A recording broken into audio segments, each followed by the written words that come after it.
We are finally to the Song of Moses, Deuteronomy 32. And so if you guys have that outline, that's where we are today. And my goal in this section of the book of Revelation, as I said before, the section where we're getting into the visions, is to just show background passages in the Old Testament. There will be, I'm not going to be going through probably each verse in the Revelation, but taking them in bigger chunks because they are visions. And so as a background to the book of Revelation, I wanted to show that Deuteronomy 32 has a lot of crossovers, with the section of Revelation, and also sections in the Gospels that also are related to the Revelation. So did everybody get a chance to read Deuteronomy 32 recently? Okay, good. So I was thinking as I was asking that question, I don't know why I'm asking it, because we're just going to read it again anyway, but it is it is helpful to have read it. So let's start in Deuteronomy 31. Actually, we'll start in verse 9.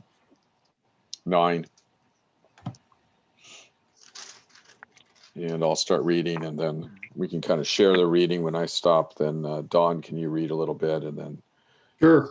And then Becky, and then Stephanie, and then Monica, and then my mom, and then Shirley, and then Alicia. Okay. So Moses wrote down this law and gave it to the priests. So I'm in Deuteronomy 31:9. So Moses wrote down this law and gave it to the priests, the sons of Levi, who carried the ark of the covenant of the Lord, and to all the elders of Israel.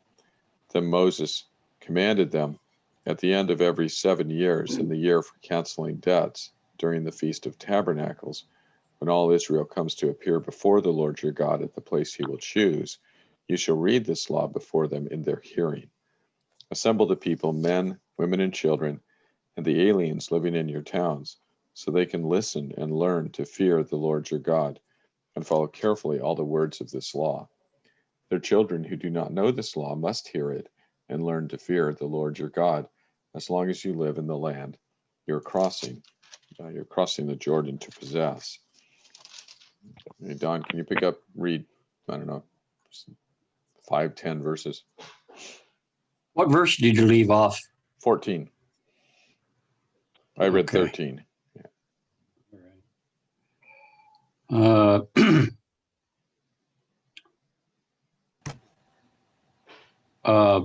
Okay. He nourished them. He nourished him with honey from the rock. I'm sorry. I was in chapter 31. I backed up one chapter. Oh, that explains that.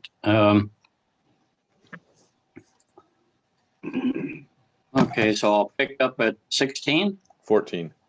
14. Yep. Oh, yeah.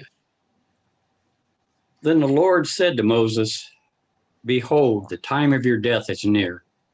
Call Joshua and present yourselves at the tent of meeting, so that I may commission him. So Moses and Joshua went and presented themselves at the tent of meeting. Then the Lord appeared at the tent in a pillar of cloud, and the cloud stood over the entrance to the tent. And the Lord said to Moses, you will soon rest with your fathers. These people will rise up and prostitute themselves with foreign gods of the land they are entering. They will forsake me and break the covenant that I have made with them. On that day, my anger will burn against them, and I will abandon them and hide my face from them, so that they will be consumed. And many troubles and afflictions will befall on them. On that day, they will say, have not these disasters come upon us because our God is no longer with us? And someone can pick up at 18. And I will certainly hide my face in that day because of all their wickedness in turning to other gods. Now write down this song and teach it to the Israelites and have them sing it, so that it may be a witness for me against them. When I have brought them into the land flowing with milk and honey, the land I promised on oath to their ancestors, and when they eat their fill and thrive, they will turn to other gods and worship them, rejecting me and breaking my covenant. And when many disasters and calamities come on them, this song will testify against them, because it will not be forgotten by their descendants. I know what they are disposed to do, even before I bring them into the land I promised them on oath. So Moses wrote down this song that song that day and taught it to the Israelites. Next.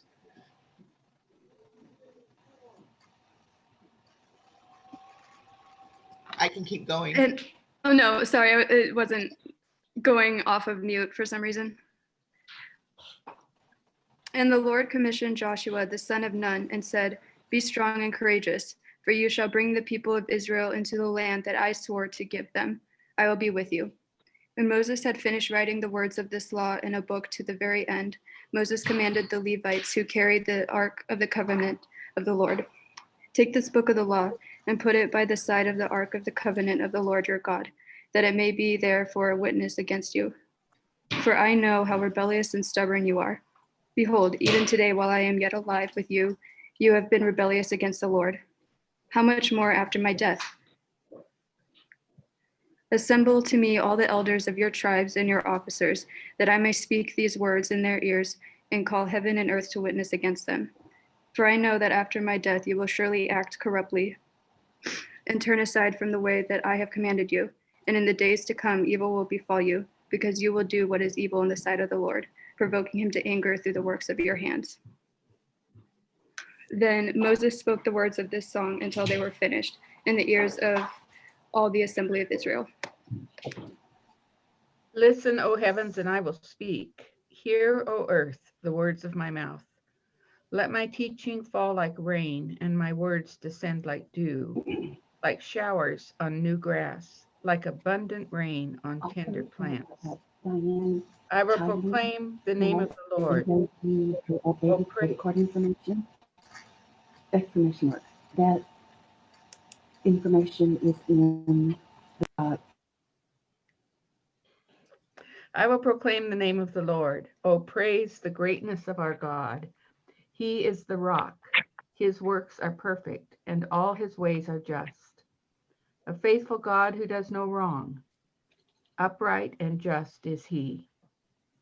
They have acted corruptly toward him. To their shame, they are no longer his children, but a warped and crooked generation. Is this the way you repay the Lord, O foolish and unwise people? Is he not your father, your creator, who made you and formed you? Next. Remember the days of old, consider the generations long past. Ask your father, and he will tell you, your elders, and they will explain to you.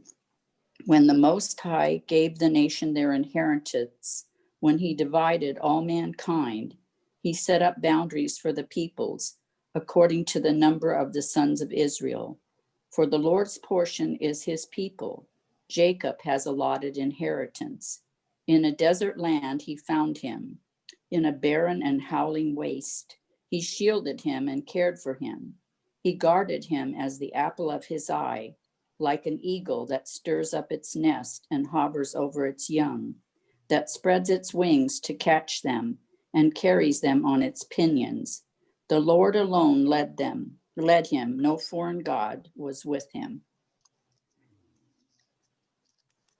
He made him to ride on the high places of the earth, that he may eat the increase of the fields.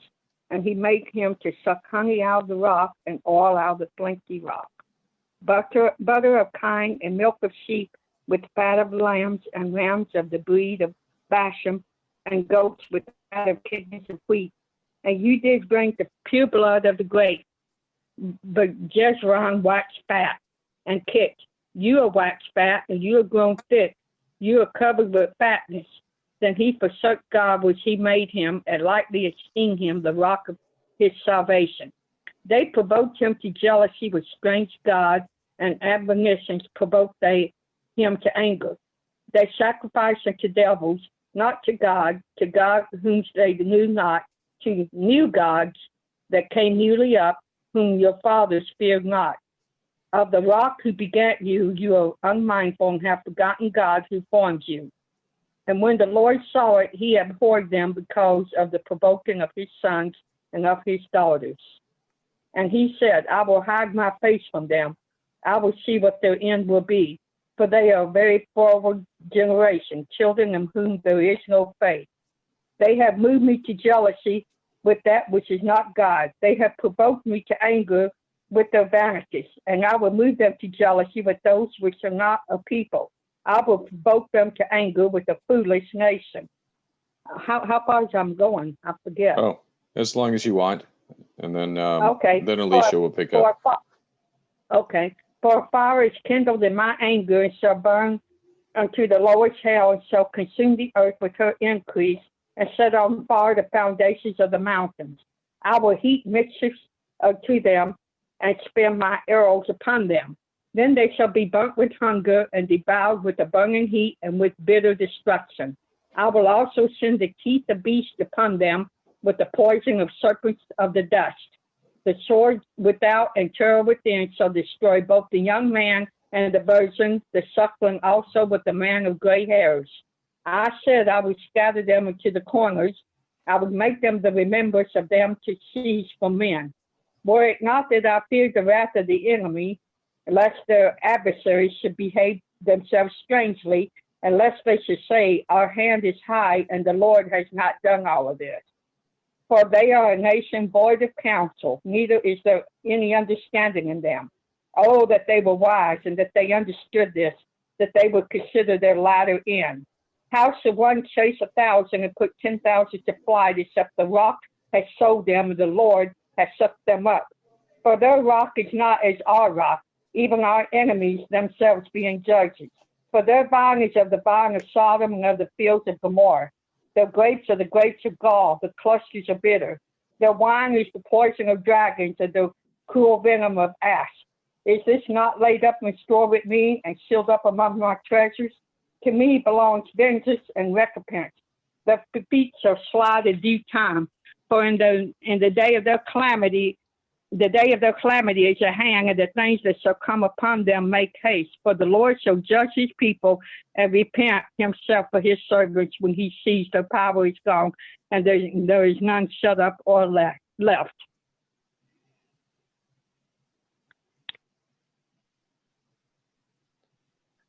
Is Alicia there? Yeah. Can you? We're in verse 37 of Deuteronomy 32. 37. Okay, 37. He will say, now, where are their gods, the rock they took refuge in, the gods who ate the fat of their sacrifices and drank the wine of their drink offerings? Let them rise up to help you. Let them give you shelter. See now that I, myself, am he. There is no God besides me. I put to death and bring to life. I have wounded and I will heal, and no one can deliver out of my hand. I lift my hand to heaven and solemnly swear, as surely as I live forever, when I sharpen my flashing sword and my hand grasp it in judgment, I will take vengeance on my adversaries and repay those who hate me. I will make my arrows drunk with blood, while my sword devours flesh, the blood of the slain and the captives, the heads of the enemy leaders. Rejoice, you nations, with his people, for he will avenge the blood of his servants, and he will take vengeance on his enemies and make atonement for his land and people. Moses came to Joshua, son of Nun, and spoke all of the words of this song in the hearing of the people. When Moses finished reciting all these words to all Israel, he said to them, take to heart all the words I have solemnly declared to you this day, so that you may command your children to obey carefully all the words of this law. They are not just idle words for you, they are your life. By them you will live long in the land you are crossing.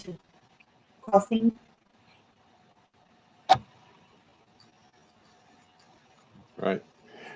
Thank you. So the last line there was, by them you will live long in the land you're crossing the Jordan to possess. Alicia was breaking up at the end. You were breaking up at the end there. So Still looks like she's, yeah. So that was the introduction to the Song of Moses in chapter 31, and then of course the Song of Moses. What's the song about? It's the favorite pop song of the early Israelites.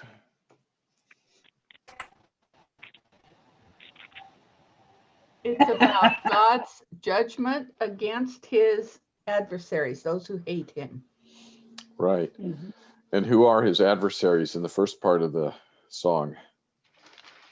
For the most part, it's Israel. It's Israel. Yeah, for the most part, it's Israel. The Lord at the end of the song talks about avenging his servants, avenging verse 43, he will take vengeance on his enemies and make atonement for his land and people. Actually, even before that, 43 at the beginning, rejoice, O nations, with his people, for he will avenge the blood of his servants. He will take vengeance on his enemies and make atonement for his land and people. We read that, and I think the first thing we think is he's making atonement and taking vengeance for the way that Israel's been mistreated when we get to this part. But what in that text right there in verse 43 would say that that's the incorrect? How I just interpreted it. Why is that incorrect according to verse 43?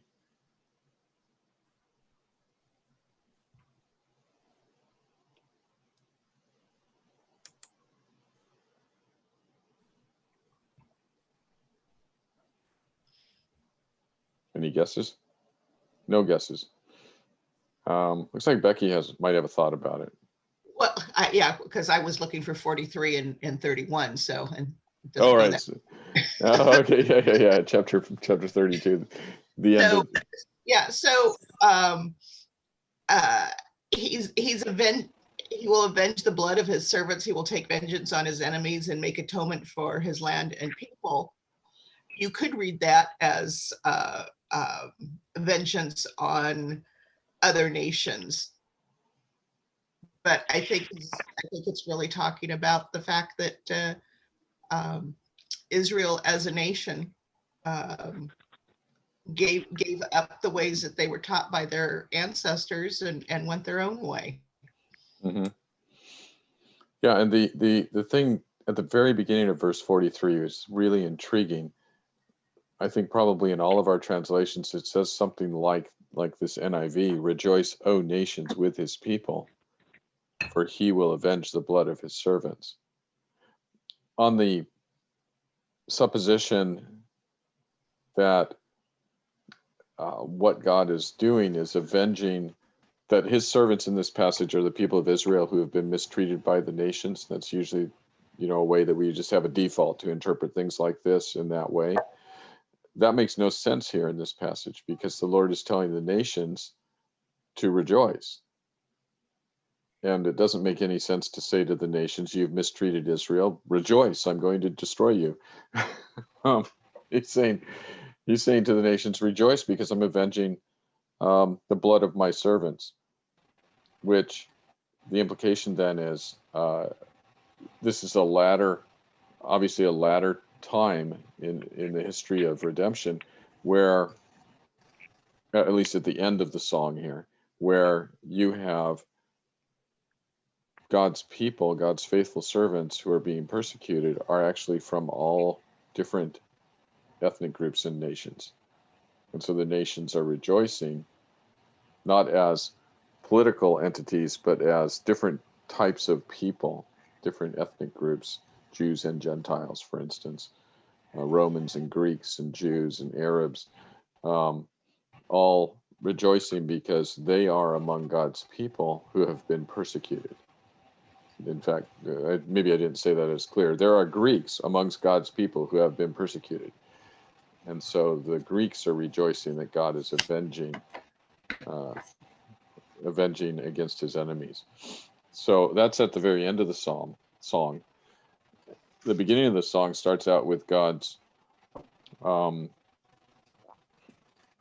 we read the introduction, the Lord says to Moses, let me teach you this song, and I want you to teach it to the Israelites, because I know what's going to happen in the future. They're going to forsake me. And this song will be a witness against them, that I've been good to them, and that they will forsake me. And at the time when they do forsake me, the song will explain to them, the judgment. The reason for the judgment is they're forsaking me. And so this song of Moses then becomes prophetic of the history of Israel, just in the same way that the covenant curses find themselves worked out in the history of Israel, and the prophets always point back to the covenant curses and the covenant blessings and say, you're disobeying the covenant with God that your fathers made, and so those curses are coming upon you. This is just another way of God saying that to his people. He says, before it happens, I'm going to tell you, you're going to apostatize. And of course, the response to that should be, may it never be. Keep me faithful. But actually what happens, we know what happens, is the nation of Israel continues to follow their own hearts instead of following the Lord. And as Moses says, you've been rebellious the whole time I've been with you.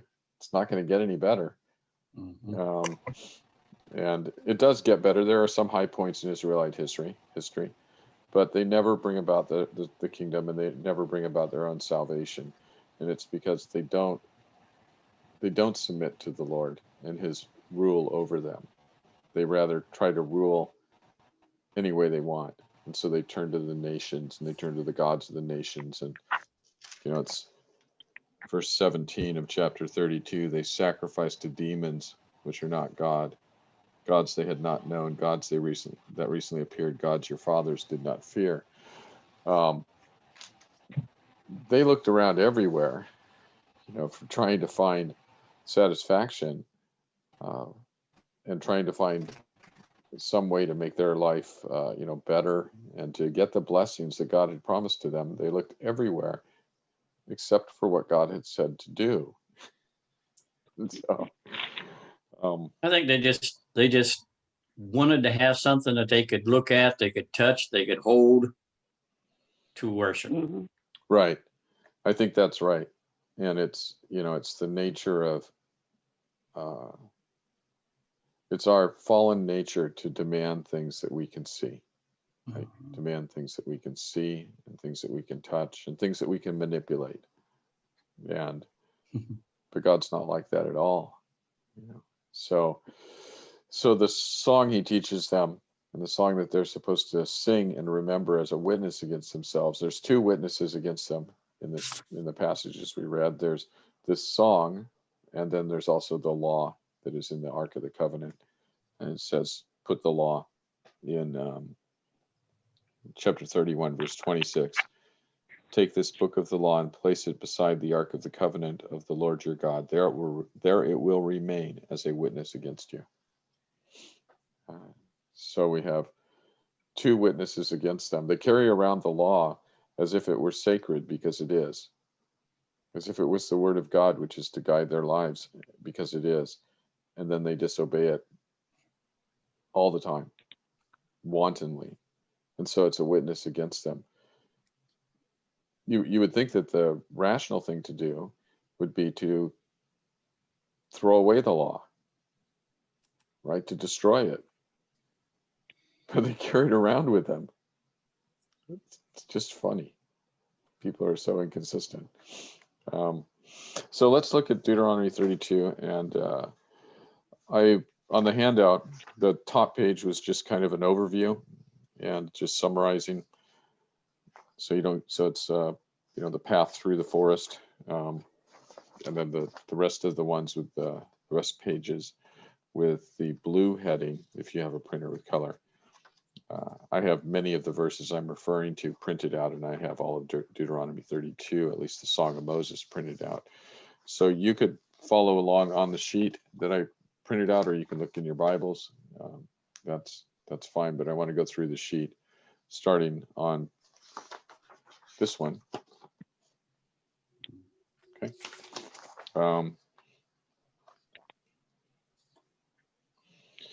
So the first column is the Song of Moses, and the second column is passages from the seal judgments, which include the trumpet judgments in Revelation 6 through 11 that correspond to the Song of Moses. And I have also included passages from the Olivet Discourse, as well as a few other verses. And just for your own, I have that note there that the Song of Moses is referred to by name in Revelation 15:3, which is,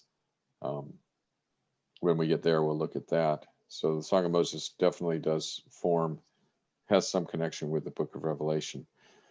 So let's read through this. So I'll read verse 1 again. Give ear, O heavens, and I will speak, and let the earth hear the words of my voice. May my teaching drop as the rain, my speech distill as the dew, like gentle rain upon the tender grass, and like showers upon the herb. For I will proclaim the name of the Lord, ascribe greatness to our God. The rock, his work is perfect, for all his ways are justice, a God of faithfulness and without iniquity. Just and upright is he. They have dealt corruptly with him. They are no longer his children, because they are blemished. They are a crooked and twisted generation.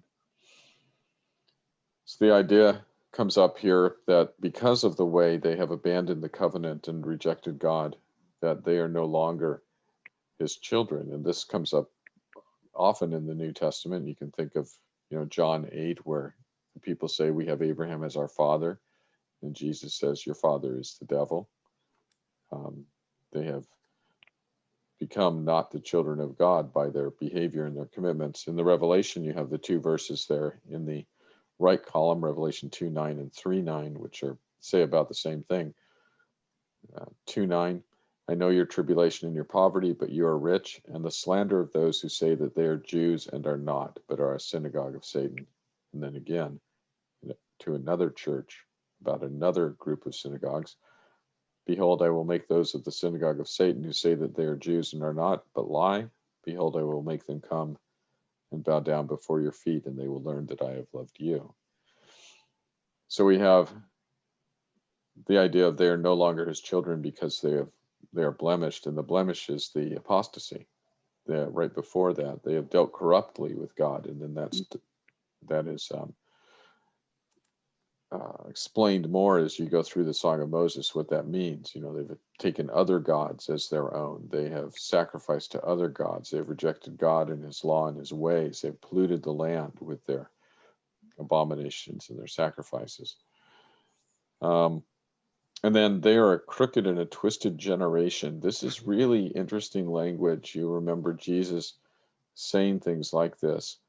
And this language comes up in significant points in Israel's history that are just prior to major judgments on Israel. So it comes up in the language in Jeremiah right before the judgment on Jerusalem in 586, right before the Babylonians destroy the first temple and the people go into exile. Jeremiah says to them, you guys are a crooked generation. We'll look at the passages. And then it comes up again in Jesus. When Jesus is ministering, he calls that generation a crooked generation, and he says that upon them will come the judgment of God. He says that in his Olivet Discourse. And then the book of Acts calls that very same generation a crooked and perverse generation, a wicked generation. And this is all preceding the destruction of Jerusalem again. And so we have the identification. Let's look at a couple of places where there's actually a couple. Let's look at the several places where this language is used. Deuteronomy 32:20 at the end of the song mentions it again. 32:20. I will hide my face from them, he said, and see what their end will be, for they are a perverse generation, children who are unfaithful.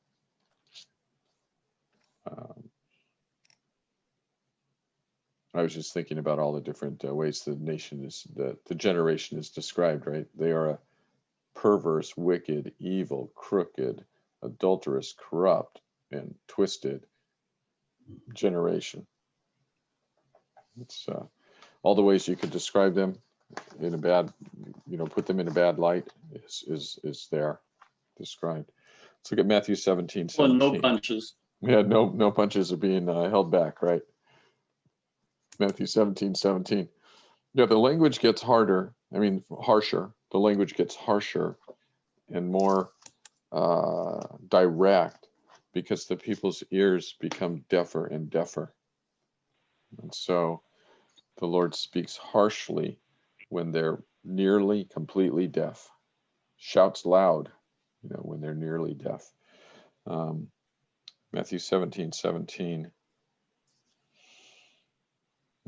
Starting in verse 14, when they came to the crowd, a man approached Jesus and knelt before him.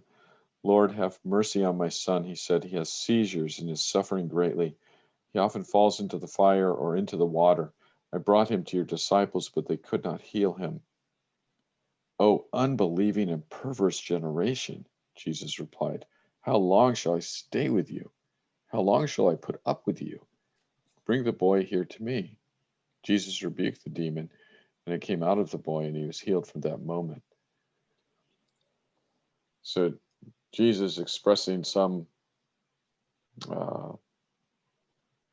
frustration and almost incredulous, right? He's just, but he characterizes the generation. He's using the Old Testament language. He's using this language from Deuteronomy 32 and says, this is the generation I'm in right now. This is generation. Let's look at Luke 9:41.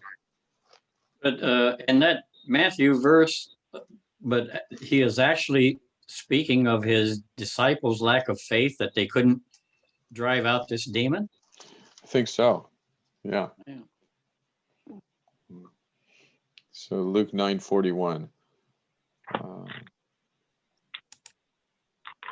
So similar. It's probably the same event. The next day when they came, it is when they came down from the mountain. So I'm reading in verse 37. The next day when they came down from the mountain, a large crowd met him. A man in the crowd called out, Teacher, I beg you, look at my son, for he is my only child. The spirit seizes him and he suddenly screams. It throws him into convulsions so that he foams at the mouth. Scarcely ever leaves him and is destroying him. I begged your disciples to drive it out, but they could not. One believing and perverse generation, Jesus replied, how long shall I stay with you and put up with you? Bring your son here. So, yeah. So let's look at Matthew 12:45 for different wording, but the same meaning. Matthew 12:45.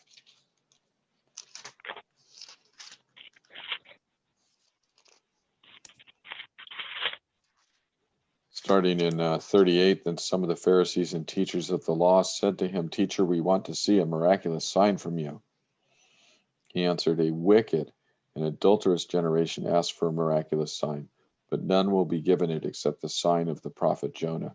For as Jonah was 3 days and 3 nights in the belly of a huge fish, so the Son of Man will be 3 days and 3 nights in the heart of the earth. The men of Nineveh will stand up at the judgment with this generation and condemn it, for they repented at the preaching of Jonah, and now one greater than Jonah is here. The queen of the south will rise at the judgment with this generation and condemn it, for she came from the ends of the earth to listen to Solomon's wisdom, and now one greater than Solomon is here. When an evil spirit comes out of a man, it goes through arid places seeking rest and does not find it. Then it says, I will return to the house I left. When it arrives, it finds the house unoccupied, swept clean and put in order. Then it goes and takes with it 7 other spirits more wicked than itself, and they go in and live there. And the final condition of that man is worse than the first. This is how it will be with this wicked generation. So Jesus calls them, a wicked generation, and then also in verse 39, a wicked and adulterous generation. And so, and he says they are basically the worst generation, right? He basically says that when he's making his comparison with Nineveh and with the queen of the south. He says the people of Nineveh repented. They're going to rise up and judge you. They're going to condemn you because of the way that they responded to the message, and you're not going to respond. You're worse than they are.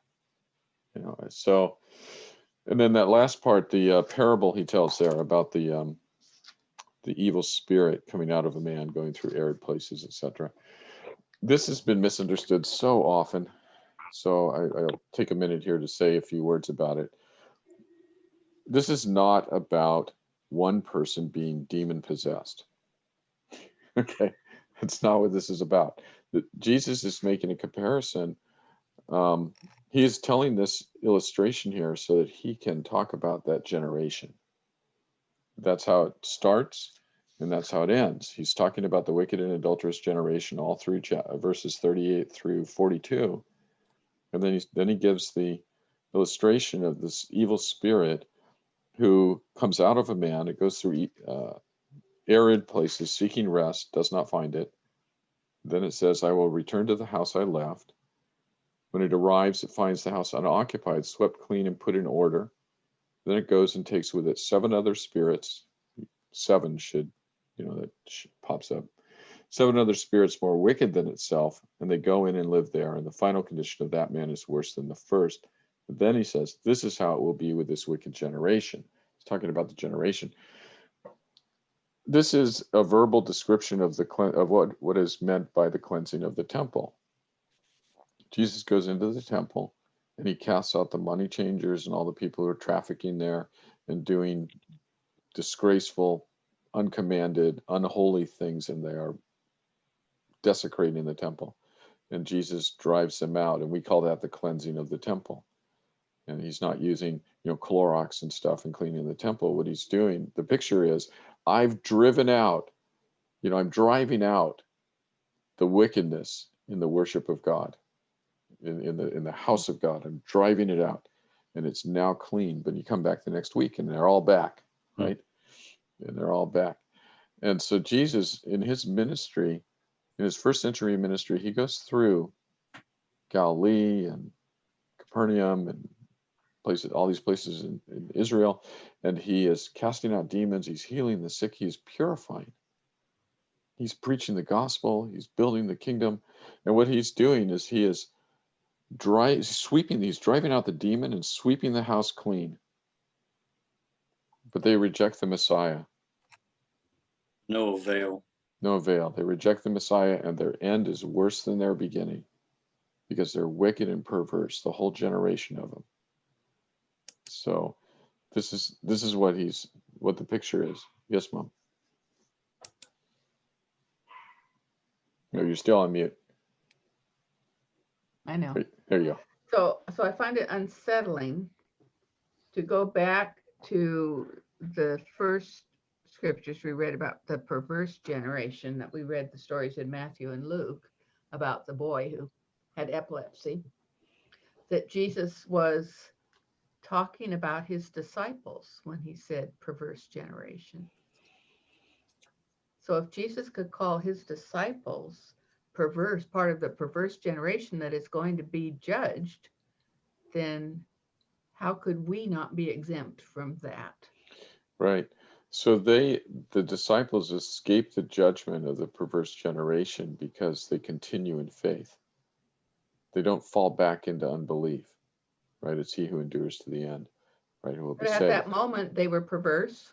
Well, at that moment, they were showing characteristics that were more recognizable in the perverse generation. They were not recognizable as disciples of Jesus, which is what the whole point is. I went to your disciples, but they couldn't do anything. And they should have been able to do something, right? That's the expectation it's a valid expectation of the man who takes his son to the disciples. It's totally reasonable for him to expect them to be able to perform the works of Jesus because they are his disciples and they've been with him for some time. But they're unable to do that. And so they show themselves in the man's eyes to be no different than anybody else. He could have said, I went to the milkman and it didn't help me. And it would have been the same, the same thing. So the pronouncement, I think, against the disciples turns out to be not about their heart, but about their appearance, right? Their appearance of you look like this other group. And so you get characterized with this other group. And there are people that in the crowd when Jesus calls the entire generation wicked and perverse and adulterous. there are people in those crowds when he does that repeatedly, he says these things, that will become his disciples and that will actually have faith and will escape the wicked and perverse generation. But his point is that, it's this shoe looks like it fits. But he is, what happens to them, this prophecy of the spirit, the evil spirit, the description there. That's it reminds me of the book of Judges, right? What happens in the book of Judges? You guys know the cycle. I think let's look at it because it's so similar to this language in Matthew 12. So Judges 2. This is one of the things I really love about going through the book of Revelation, and I really enjoy about this group, is that you don't mind that we do this, is that we get to go and see what the rest of the Bible says. It's so helpful. Pattern of sin and judgment. That's the one. Sin and judgment. So where does that start? All right, so it's like in chapter 2, verse 10, maybe it's chapter 1. Don, where do you see it?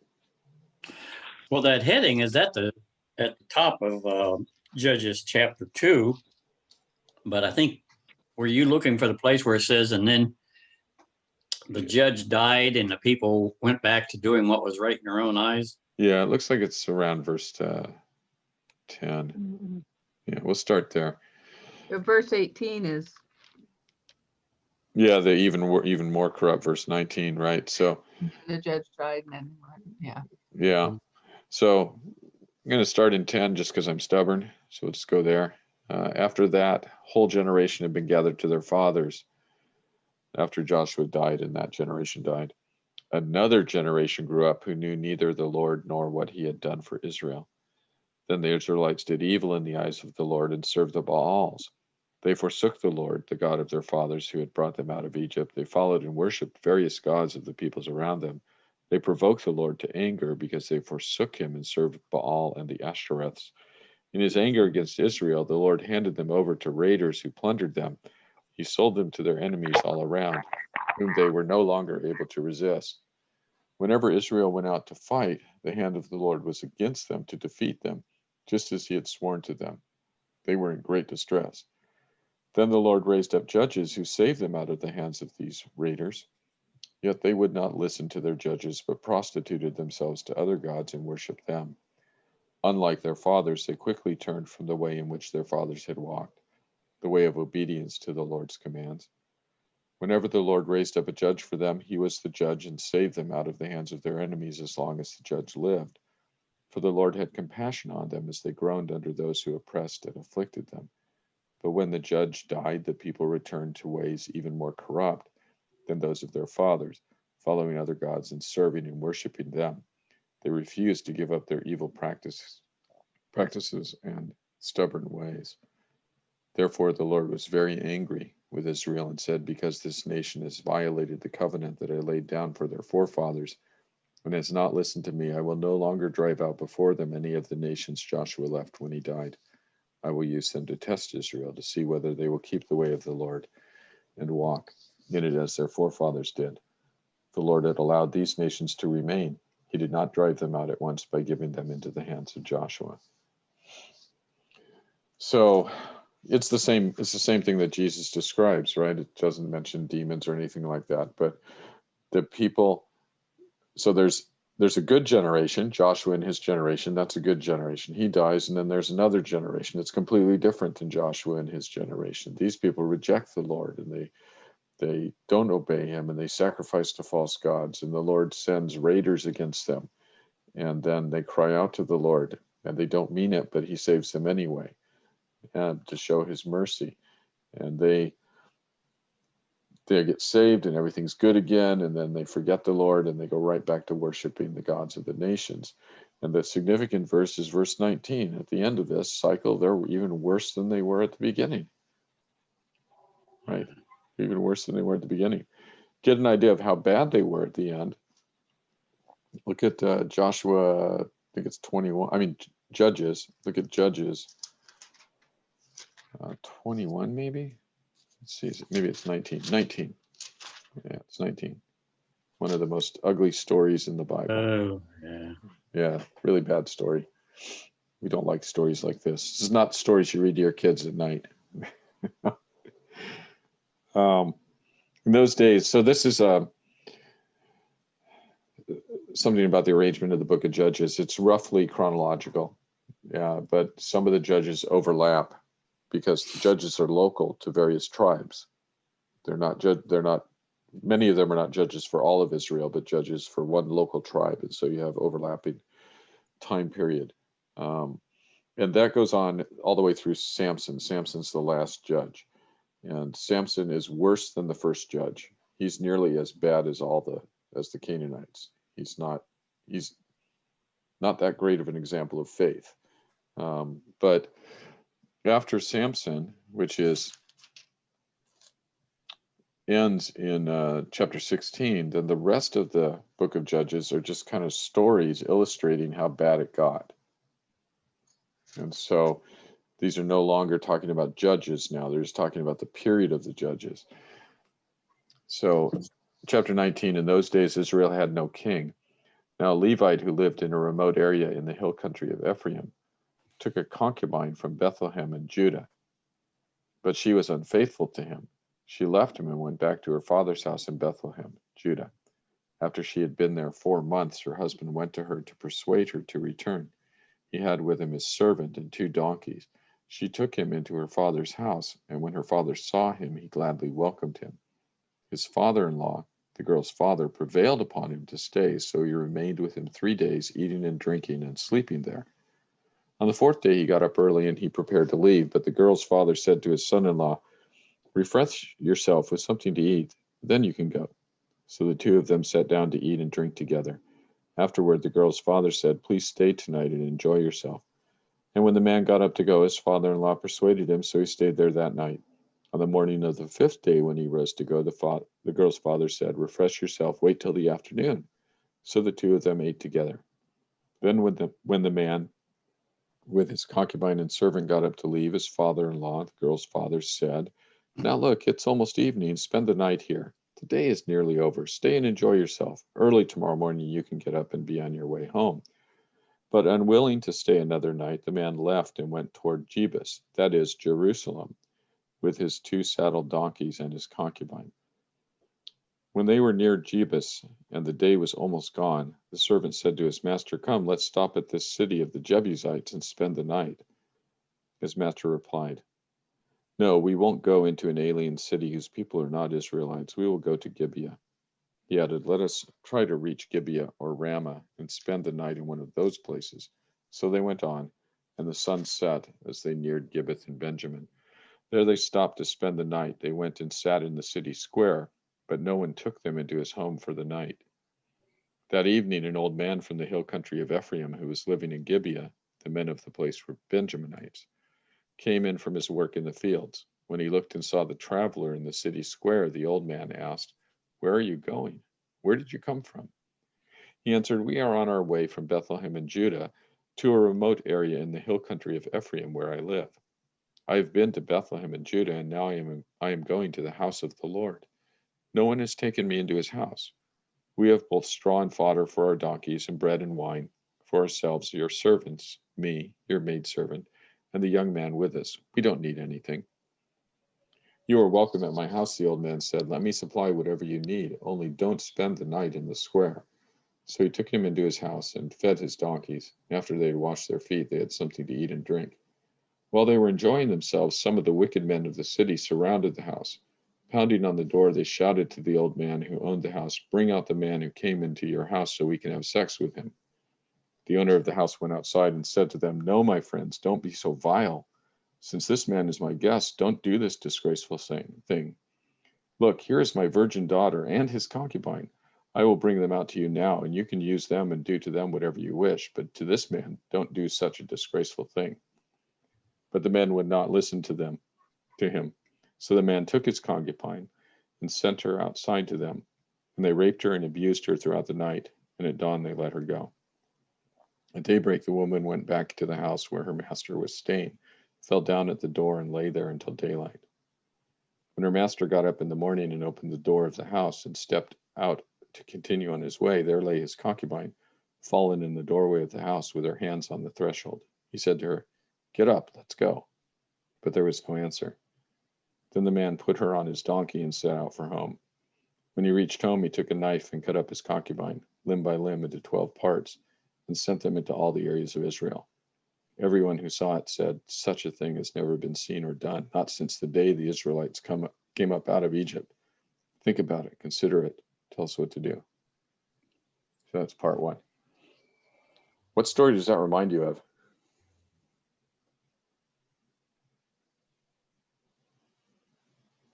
Okay. Yeah, I think Monica said Sodom and Gomorrah. Is that right? Yeah, it's the story. It's Sodom and Gomorrah.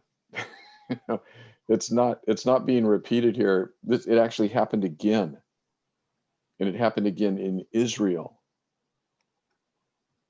It happens in Israel. They say, I mean, look at that. This is the point. The very last thing. Such a thing has never been seen or done, not since the days the Israelites came up out of Egypt. Think about it. Consider it. The Israelites have become just as bad as the Canaanites. They become just as bad as the worst Canaanites. That's the point of the story. They're just like their neighbors. They're so. If you want to, this is a wicked and perverse generation. This one here, but they're not called that. They're not called that, and so the wicked and perverse generation is, worse than that. This is a terrible thing. But that's what Judges is about. Judges is about this downward spiral that goes from Joshua and the faith of Joshua in that generation down to Sodom and Gomorrah. Yeah. It's just the trajectory. Just and how fast did that happen? Moses was about to die when the Lord said, "Teach them this song." He said, "Moses, you're going to die. Joshua's going to succeed you. Teach them this song."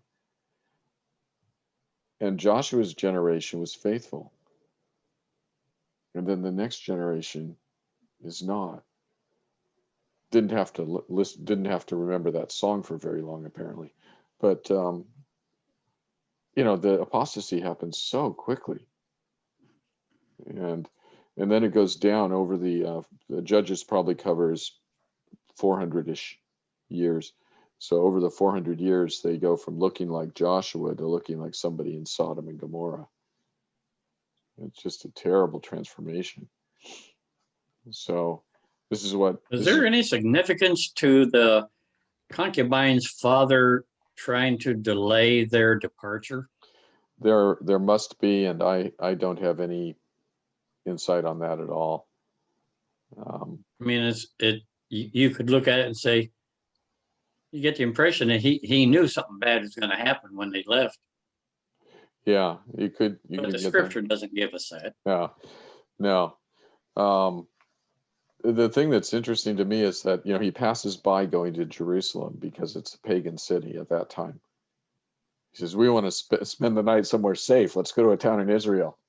Yeah, let's go to a town in Benjamin. Yeah. It's like, wow, bad choice. That wasn't on the travel guide, was it? Don't go there.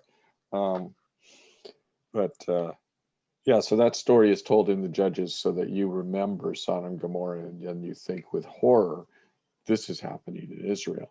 And of course, the horror that we feel is way less than the first readers who were Israelites. Right. So that's what happens. That's what happens in Judges. Now we're at 10:30, and I got nowhere on this outline basically. So I guess that's where we're going to pick up. Pick up nowhere, right? We'll pick up on Luke 11:29. So, which is wicked generation, the second passage. Mm-hmm. Yeah. On the right column and the left column, we pick up on verse 6. Yep. Yeah, eventually. So, yeah. I find it actually really enlightening and helpful to look at that language of wicked and perverse generation, to look at where it shows up in the Bible and what's similar between all of the, because it shows up, like I said, in just select times, and it's not used in Judges, and that was terrible times, but it's used in some other generations. And so when Jesus uses the language and he calls them wicked and perverse and crooked and twisted and adulterous, and he's just echoing Old Testament language, and that happens at specific, very specific times. And so it'll be useful to go through that, even though it's somewhat distressing to read it. So, all right. Anybody have anything they want to say before we pray? Well, my wife is